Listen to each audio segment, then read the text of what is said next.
Bienvenue dans notre nouvel épisode du podcast Gloire et Gossip.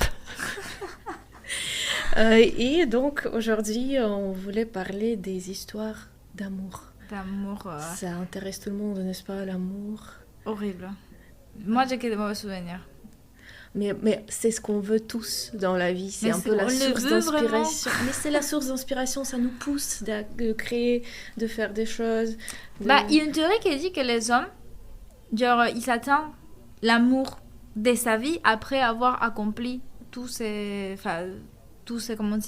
buts dans la vie, tout ce qu'ils voulaient faire, être professionnels et psychologiquement, genre tout ce qu'ils font, ils l'ont. Et après ça, ils cherchent l'amour de sa vie parce que c'est après ça que l'amour et que la vie, elle commence.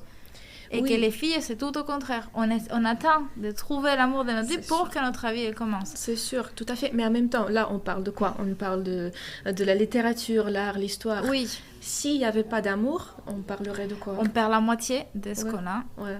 On aura de la politique, de la religion et peut-être un peu de mythologie qui rentre un peu dans la religion. Voilà. Mais il y a quand même de l'amour partout. Même dans la religion, c'est basé sur l'amour aussi. Oui, ou historique. Parce que souvent, les peintures avant, ils parlaient que de ça. Genre, il y avait peinture politique, peinture historique et peinture religieuse. Oui. Du coup, pour éduquer les gens, puisque tout le monde était des analphabètes. Elle est très. Ouais. Mais nous, on va parler de l'amour quand même. On va parler de l'amour. On va parler de l'amour qui, des fois, c'est beau, mais des fois, c'est très, très tragique. Oui, c'est ça. Donc, il y a des histoires d'amour très, très connues. Vous les connaissez tous, ou peut-être une, c'est sûr, une. Mais au moins, le truc, c'est qu'il y a des gens... Enfin, j'ai fait un peu un sondage. Ouais. Et on voulait parler de Roméo et Juliette. Et en fait, on se rend compte... Enfin, en tout cas, quand j'ai demandé aux gens, ils connaissent Roméo et Juliette. Tu connais genre Roméo et Juliette? Bah oui, évidemment. Ouais. Tu connais l'histoire? Non, ils sont pas pas vu le film, soit pas vu l'œuvre de théâtre. Moi, j'ai eu la chance, j'ai pu jouer dans des œuvres de théâtre quand j'étais petite. J'étais un arbre, j'étais pas non plus j'étais pas le personnage principal, mais tranquille. Et pareil, j'ai joué aussi, je sais pas comment ça s'appelle en français, Rêve d'une nuit d'été, peut-être.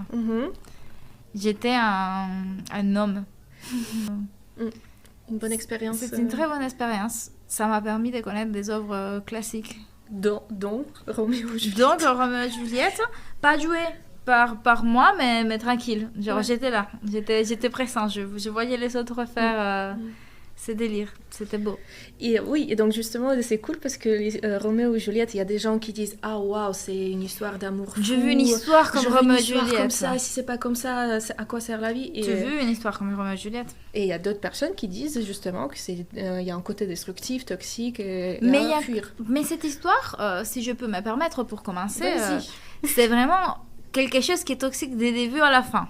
Pour commencer, Roméo, il n'était pas avec Juliette. Roméo, il était avec la cousine de Juliette. Et c'était déjà assez interdit parce que les deux familles, ils étaient vraiment des ennemis. Du coup, ils s'aimaient pas. Je suis déjà déçue par Roméo.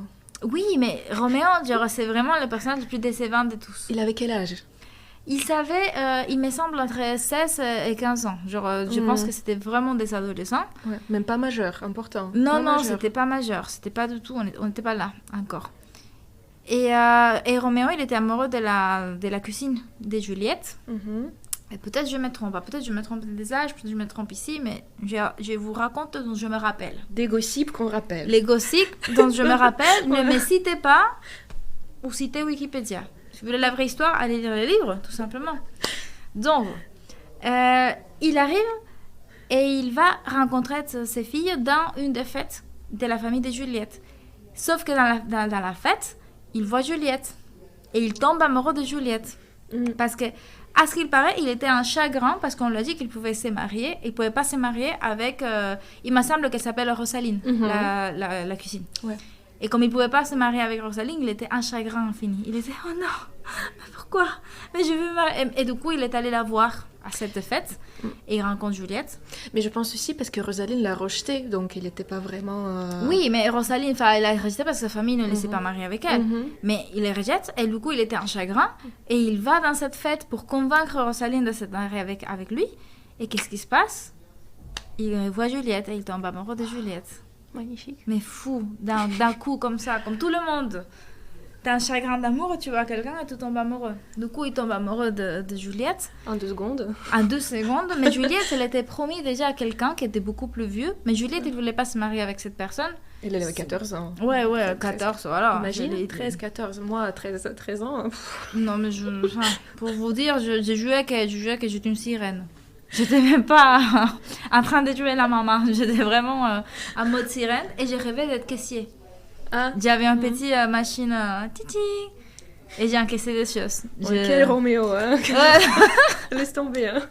Moi, j'étais pas en train de passer à Roméo. Et du coup, c'est fou parce que Juliette, elle était promis à cet homme qui était de l'autre famille, techniquement, pour pouvoir unir les familles et qu'il s'arrête de se battre. Et Roméo, il déclare son amour à Juliette. Donc, il y a 7 autres mecs, les cousins de Juliette, en fait, je me trompe, les cousins de Juliette, qui lui disent à Roméo, bien, on fait un duel, et si tu meurs, tu maries pas Juliette. Sauf que Roméo, il a fait, oui, il s'est pas présenté. Et le meilleur ami de Roméo, il s'est présenté parce que l'honneur et tout ça, et du coup, il s'est présenté à la place de Roméo, et il est mort. Donc, Roméo, il commence à être super triste, parce qu'il y a des gens qui commencent à mourir à cause de lui. Mais bon, ils commencent à se réunir en secret avec Roméo et Juliette. Et ils savent qu'ils ne peuvent jamais être ensemble. Donc, ils décident de se marier en cachette. Mm-hmm. Et ils arrivent à se marier en cachette avec un prêtre. Mm-hmm. Et comment ? Mais lui, il le fait. Pourquoi le prêtre ? Pourquoi il s'est mis d'accord de les marier ? Il s'est mis d'accord parce qu'ils étaient amoureux pour de vrai. Ah, ok. D'après ce que j'avais vu, ils étaient vraiment amoureux, du coup, les prêtres. Après, si tu as des infos, s'il te plaît. Non, moi je ne sais pas. Parce que comme ça, on peut. Peut-être, parce qu'il y avait 2 clans qui étaient. Oui, c'était les 2 familles. Il espérait peut-être ça allait. Ah oui, c'est vrai que les prêtres, ils attendaient. Si, en effet, les prêtres, ils attendaient que les 2 familles, ça allait s'entendre finalement s'ils s'est mariés. Mais cela n'est pas arrivé parce qu'ils se sont mariés en cachette, ils ont dit à personne. Et en fait. Il s'est visité tous les soirs dans les fameux balcons, du coup dans la fameuse scène Juliette. Ouais. Et d'ailleurs dans le livre apparemment il n'y a pas de balcon, c'était la fenêtre. C'était juste le théâtre. Oui, c'était les balcons, mais c'était une fenêtre. C'était un balcon, mais c'était une fenêtre. C'était pas non plus. Non, pour Juliette. Dire qu'en fait le balcon c'était fait pour les pièces de théâtre, pour rendre la scène encore plus intéressante pour les spectateurs. C'est fou ça, c'est incroyable. Mais c'est vrai que dans toutes les pièces il y a les fameuses balcons. Même à Verona, quand tu vas, il y a un balcon de Juliette. Alors que dans l'histoire, ce n'est pas le cas. Il n'y a pas de preuves qui sont existées. Genre, à ce qu'il paraît, il a fini d'écrire... il a commencé... Si je ne me trompe pas, c'est 1591 qu'il a écrit les romans. Enfin, les romans, la pièce de théâtre. Ouais. Mais il n'y a pas une date exacte. Genre, on sait qu'il a passé 4 ans à l'écrire. Mais on ne sait pas exactement quand il a fini. Donc, ensuite, il s'est marié en cachette. Et il compte fuir. Et du coup, les prêtres, il leur dit qu'il a une petite potion qui peut faire que tu dors pendant 48 heures. Potion, et elles sont partout ces potions. Et s'ils font comme quoi Juliette elle est morte, Roméo, il peut attendre un petit peu et après il s'enfuit. Et du coup, il dit ça qu'à Juliette par contre. Juliette dit, vas-y, on fait ça. Et les prêtres, il dit, t'inquiète. Moi, j'envoie un petit message. Je gère, t'inquiète. Je vais envoyer un petit message comme ça, petit à Roméo. Et je vais lui dire qu'en fait, t'es morte, mais que t'es pas morte. Et que tu l'attends. Et elle était assise. Elle prend son petit truc pour dormir 48 heures. On y va. Et let's go, parce que c'est bien. Sauf que le prêtre, il a jamais envoyé la lettre. Genre, c'est pas qu'il a jamais envoyé la lettre. Il a fait la lettre, mais la lettre, elle a jamais arrivé. Et du coup... Roméo, il reçoit les nouvelles de que Juliette elle est morte avant de recevoir la lettre qui dit qu'elle n'est pas morte en vrai. Et Roméo, qu'est-ce qu'il fait ? Il va dans les tombeaux de Juliette et il trouve que dans les tombeaux de Juliette, il y a les mecs avec qui Juliette elle était fiancée au début. Et du coup, il était là en train de pleurer sa chérie et il commence à se battre. Il commence à se battre pour Juliette parce que qu'est-ce que toi tu fais ici ? Elle est morte, on est triste, il se va. Le mec il meurt, mais Roméo il est toujours debout. Mais quand il voit que Juliette est morte, il prend une dague et il se suicide. Comme d'hab. comme d'hab, tranquille. Parce que c'est ça, qu'est-ce qu'il peut faire d'autre? Rien. Du coup, il prend sa propre vie en main et il l'enlève, tout simplement. Et ensuite, voilà. Et du coup, Juliette, elle se réveille. Et c'est le bordel parce qu'elle retrouve Roméo, elle retrouve son fiancé. Il voit que Roméo est mort, il voit que son fiancé aussi il est mort. Imagine le trauma à 14 ans. Oui, du coup, elle développe un trauma, mais qui ne dure pas longtemps parce qu'elle se suicide aussi. Du coup, là, tout de suite. Et du coup, la famille, ils sont retrouvés tous les deux morts par terre. Et les prêtres en question, il arrive en mode voyez ce que vous faites avec vos guerres. Ouais. Genre, vous êtes en train de faire ça, vous confronterez tellement que vos enfants, ils n'osent pas vous dire qu'ils sont ensemble et qu'ils s'aiment et qu'ils veulent être ensemble. Et avec vos guerres, regardez ce que vous causez. Et à partir de là, les deux familles, ils ont commencé à être calmes. Du coup, la mort de Roméo et Juliette sert à quelque chose. Ouais. Elle a servi à que les deux familles, elles se mettent en paix. Mais il faut toujours j'ai l'impression qu'il faut toujours un gros événement tragique pour que les gens ils s'unifient. Oui. Et ça, c'était... Enfin, je pense que c'est la morale de cette histoire. La morale de cette histoire, c'est qu'il ne faut pas faire que les choses arrivent si loin pour commencer à réagir. Je préfère prendre ça plutôt que bien, si je ne peux pas être avec l'amour de ma vie, c'est mieux de ne pas vivre, genre, non. Ou juste attendre cet amour fou, même si ça n'arrive pas. Il y a beaucoup de gens qui ne se contentent pas d'une relation calme. Ils veulent vraiment des explosions. Mais ça, c'est quelque chose. Genre, il y a des gens qui sont genre, addicts à cette phase de la lune de miel, genre, où tout va des fous. Oui. Genre, il y a des gens qui cherchent que des couples qui sont problématiques exprès parce qu'ils aiment bien avoir ces problèmes. Ils aiment bien avoir ces petits trucs par-ci, par-là. Et ils puissent te dire, non, j'aime pas ça, mais... en boucle, genre quand ça arrive une fois, deux fois, la troisième c'est ta faute, la troisième c'est plus la faute de l'autre personne, c'est vraiment toi qui choisis d'être dans ce type de situation. Tout à fait, ouais. Mais moi pour Roméo et Juliette, je dirais que le message aussi c'est peut-être pour les parents surtout, ne pas laisser aller vos enfants, de ne pas, par exemple si Juliette était plus proche avec sa mère, peut-être elle n'aurait pas fait ce qu'elle a fait. Oui, mais elle était proche de sa mère, elle a dit plein de fois qu'elle voulait pas marier l'autre mec, mais sa mère elle disait que c'était le mieux pour la famille. Donc, à partir de là, on peut vraiment rien faire. Oui. Mais c'est surtout être à l'écoute, être au courant de ce qui se passe dans la vie sentimentale aussi de ton enfant. Oui, sans juger. Sans juger, sans imposer. Oui, parce que là, exactement, tu as raison, parce que là, ce qui s'est passé, c'est que Juliette, elle s'enfuit, elle fait tout ça en cachette, et on ne sait pas ce qui se passe. Genre, ils se sont en cachette, et si elle aurait eu la confiance de le dire à sa mère... peut-être qu'ils ne seraient pas dopés pendant 48 heures pour ensuite mourir. Genre, c'est fou. Ouais. Et tu penses que s'ils ne s'étaient pas suicidés, ce serait quoi leur vie? Honnêtement? Ouais, honnêtement, ouais. 2 semaines. Tu leur donnes 2 semaines? Je leur donne 2 semaines de couple ou 4 ans de vie. Ok. Ça veut dire qu'ils finissent pour se tuer l'un à l'autre. D'accord, ok. Tout pareil. Ouais. C'était trop toxique. Oui, c'était trop toxique et je pense que s'il ne serait pas mort, sa famille n'aurait pas arrêté d'être un des ennemis. Et donc, ça n'aurait jamais marché.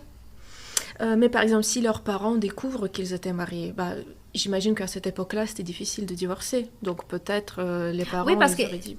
Non, mais c'est pas seulement ça, mais qu'ils ont consumé son mariage. Genre, ils se sont mariés et ensuite ils ont passé des soirées ensemble. Ça veut dire que probablement Juliette, elle était enceinte. On ne sait pas. Ouais. Et à partir de là, genre, je ne sais pas ce qu'auraient fait les parents. Je pense pas que ça aurait unifié les familles. Est-ce que les parents auraient pu les tuer? Ouais, je pense qu'ils auraient tué Roméo. Parce que ça avait déjà généré 2 morts, cette histoire. La première, c'était celle de l'ami de Roméo. Et la deuxième, c'était quelqu'un d'autre que je ne me rappelle pas. Mais c'est une histoire que je pense que les parents, ils n'auraient pas laissé aller si loin. Mais à l'époque, bon, c'était un peu plus une question de contrôle. Genre, les gens, ils contrôlaient vraiment ce qu'ils faisaient tout le monde.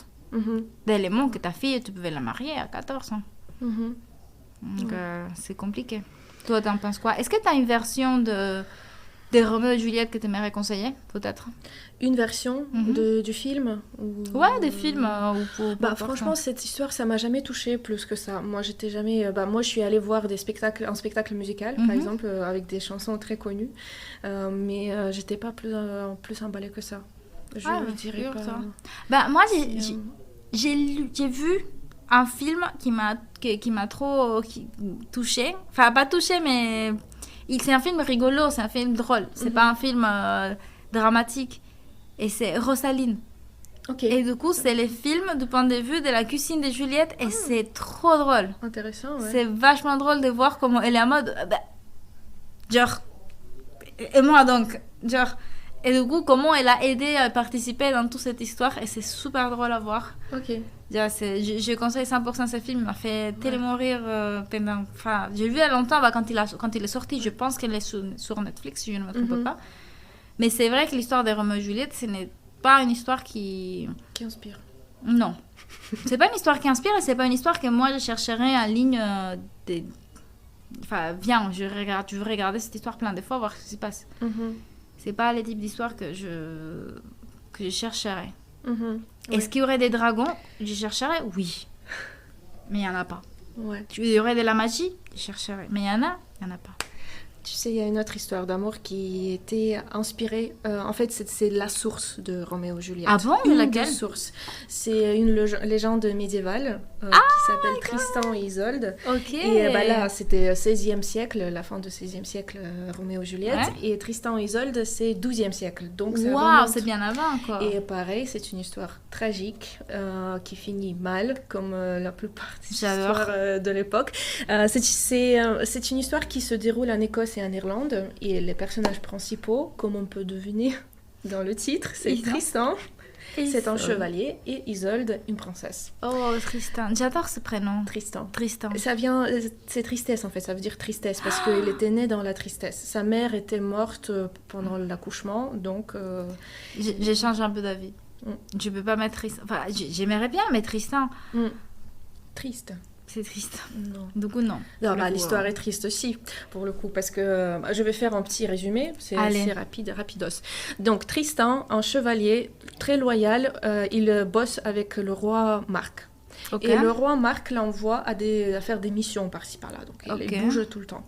Et une des missions qu'il fait, c'est aller chercher la princesse Isolde pour la ramener dans le royaume, pour que le roi Marc puisse l'épouser. C'est Shrek.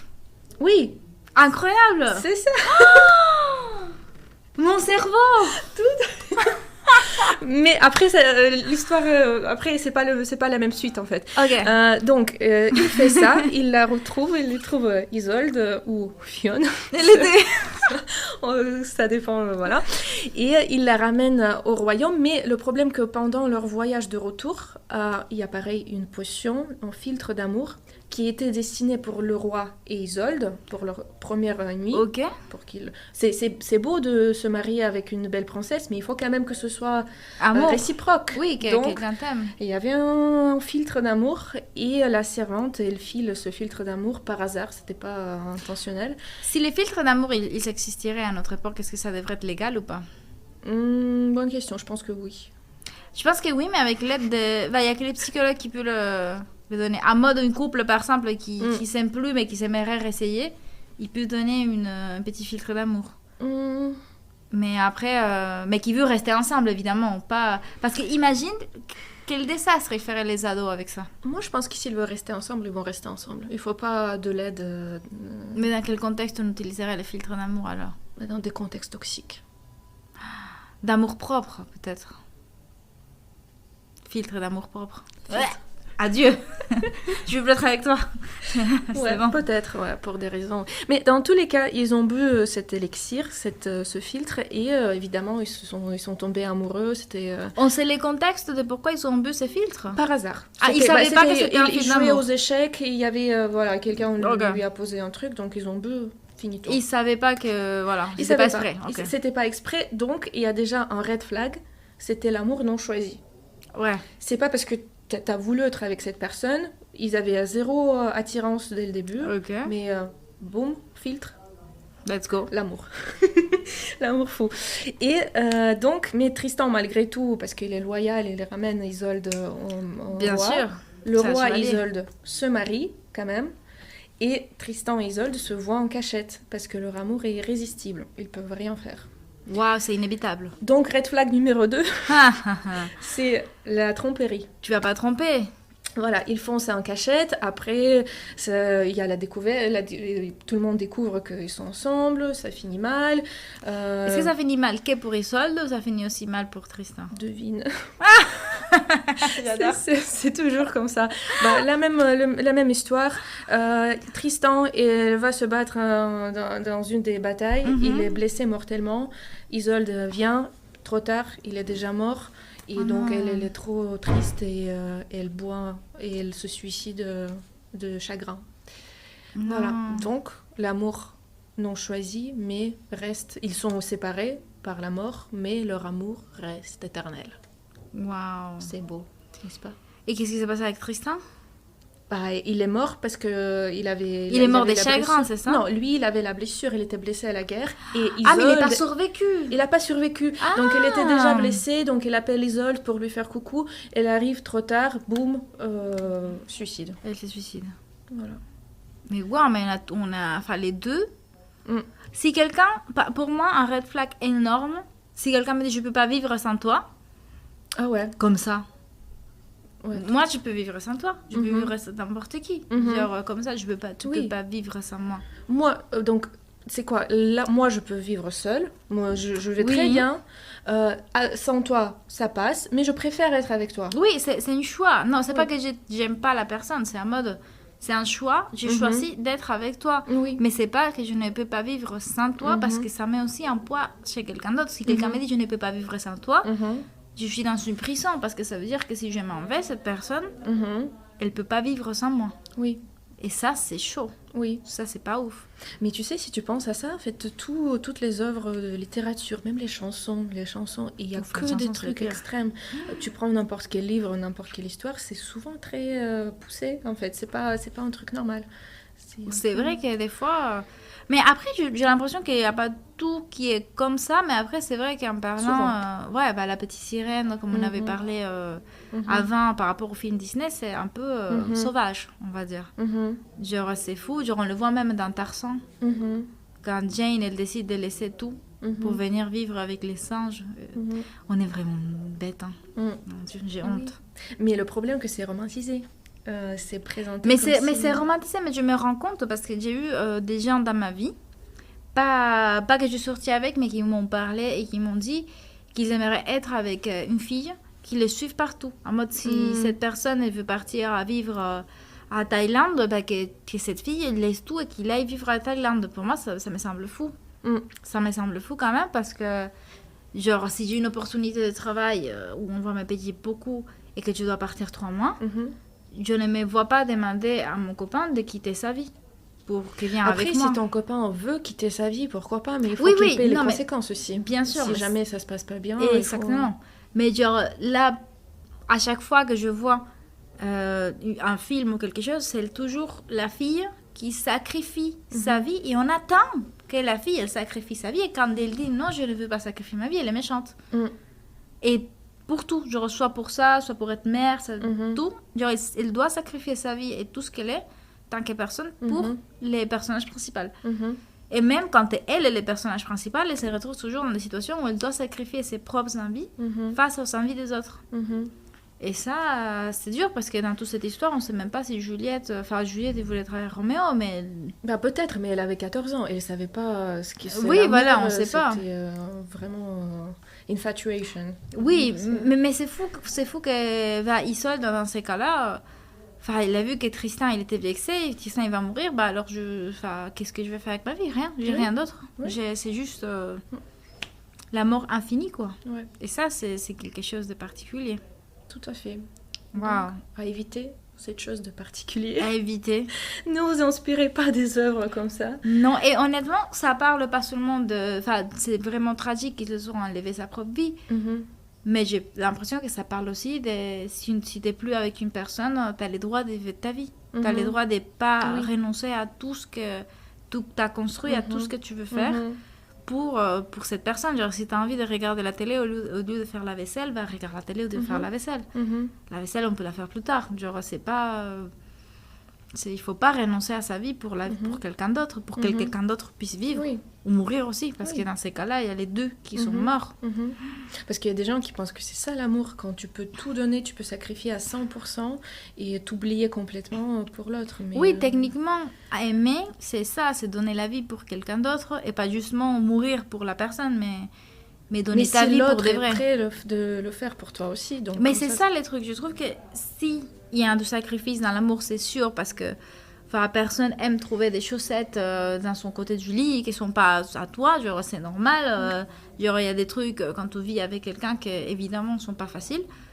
Mais je crois qu'il faut faire des compromis. Mais si quelqu'un fait les compromis et l'autre personne ne les fait pas, ça marche pas comme ça.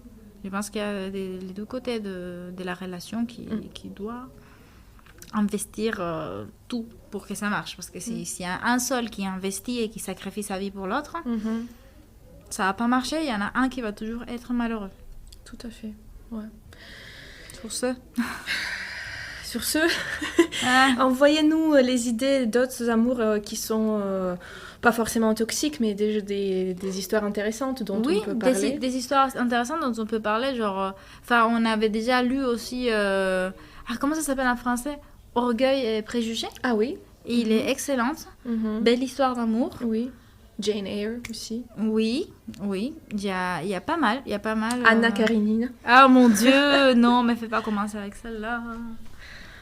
J'ai juste regardé les films, mais ça m'a suffi pour m'inquiéter un peu pour l'avenir de... Pour la pauvre. Bon. Si vous l'avez pas vu, c'est tragique. Et il y a Aaron Taylor-Johnson, son personnage principal. Ça fait toujours plaisir. Donc, allez les voir. C'est incroyable.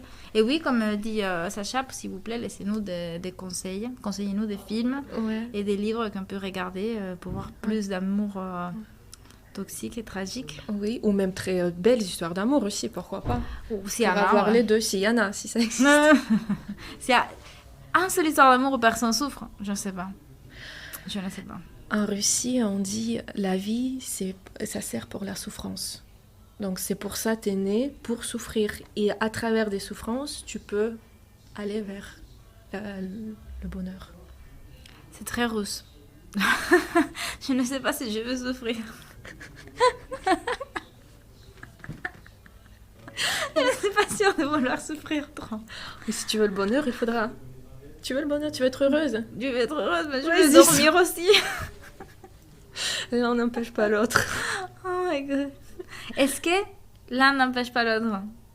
Façon les sondages, laissez-nous... À vous de nous dire. Laissez-nous ce que vous en pensez en commentaire. Est-ce que vraiment il faut souffrir pour être heureux, ou est-ce qu'on peut être heureux sans souffrance, à la cool. Ouais, tranquille. Ouais. Voilà. Bon, merci beaucoup. Merci pour votre écoute. Et à la prochaine. À la prochaine. Ciao. Au revoir.